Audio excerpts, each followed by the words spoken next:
Welcome back. The government of Iraq's Joint Rural Planning Committee chairman visited Mahmoudiya Qatta to discuss essential service projects and cooperation between all levels of government March 10th. Representatives included the Deputy Commanding General for Support of Task Force Marne, Brigadier General Edward Cardone, and leadership from 3rd Brigade Combat Team 101st Airborne Division Air Assault. Representatives from Baghdad Provincial Reconstruction Team and the United States Institute of Peace, or USIP, also attended.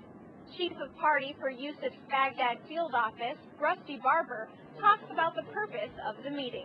The goal of this meeting was in order for the central government to demonstrate to the people here in Saudi Yusufia that they are concerned about their welfare, that they are listening to their concerns, and essentially to try to invite them back into the political process.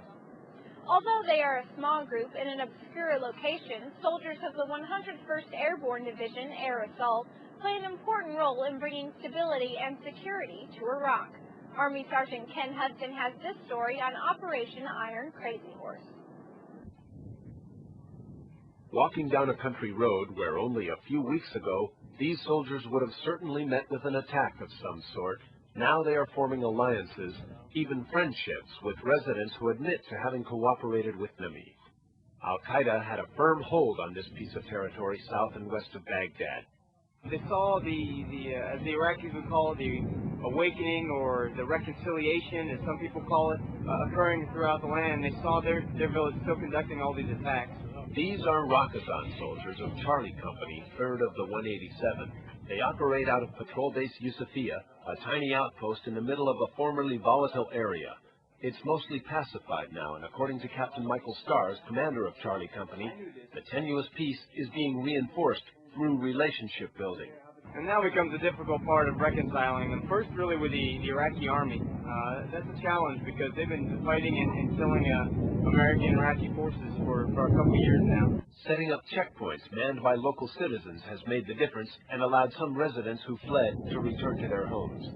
Tribal relations were strained under Al-Qaeda, but now different groups are coexisting peacefully once again. I am living here with my brothers and hope the security situation is stabilized. We live together in peace with members of the Janabi tribe and the Turkey Haraj tribe. It may not be over, but soldiers of Charlie Company are seeing their work pay off. Reporting from Yusufia for the 3rd Brigade Combat Team, I'm Army Sergeant Ken Hudson. Here in Iraq, troops are not only helping to protect Iraqis, they're getting to know the people they're working so hard to keep safe. Army Sergeant Crystal Cook has the story.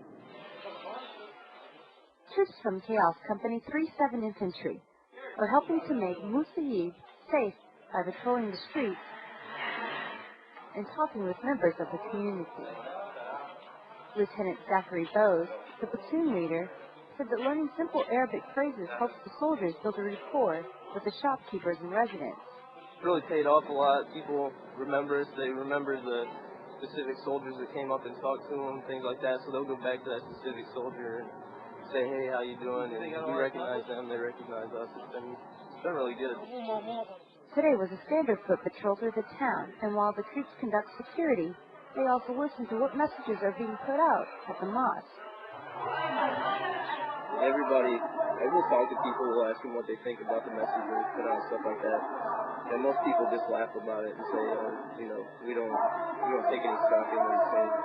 So that's always good to hear, especially, the anti-stuff is going on while you're walking around and people don't really care. So it's been positive, really, with the populace to stop the message.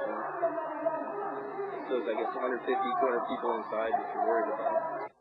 This company is on a 15-month deployment in Iraq, and getting to know the locals helps ease the tensions between the soldiers and residents. Every day, Lieutenant Bo says they're learning something new about the culture. Reporting from Fabish, Iraq, I'm Army Sergeant Crystal Cook. This week, don't forget to log on to taskforcemarne.com for all the latest news and information. TaskForceMarne.com is your window into our world. Thanks for watching this edition of our newscast. From all of us here at Task Force Marne, Camp Victory, Iraq, I'm Specialist Rebecka Reyes. Rock of the Marne.